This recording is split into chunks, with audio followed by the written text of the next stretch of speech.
Now as we prepare for the long jump final, no one expects Carl Lewis to be beaten in this event, but Marty LaCour, there's much on his mind as he prepares for this first of the 6 available jumps.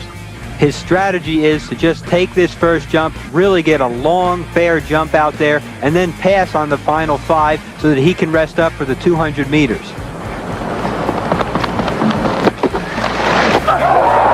jump. The white flag is up. Way out there, Marty. He's near the 29-foot sign again. Well, he looks a little calm right now. You remember when he jumped 28.9 last year, he also had a 30-footer disallowed because of the foul, and I think he's waiting to make sure before he celebrates that this one was fair. Well, it's a fair jump. We're just waiting for the distance now. It looks like a very long one. 879. Yeah. Oh, my. I don't know if Carl knows how long that is either. 28:10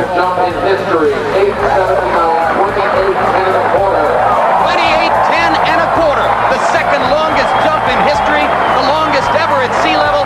He has now crept to within 4¼ inches of Bob Beamon. And Marty, every time he steps on the track, he does something spectacular. This is simply amazing on the very first jump of the competition. Well, it is, because a long jumper has a lot of problems getting their steps down perfectly. Usually the big jumps are the last 3 or even the last jump. He comes down and he just hits the greatest jump at sea level on the first attempt. That just shows how well trained he is. We talk about his long strides in the sprints, but here they not only have to be long, but they also have to be measured perfectly every time. And you can see on his plant, no foul. He's getting a lot of height in his jumps that I don't think he was getting last year. He's increased his speed, he's increased his strength, and that is very apparent in this jump.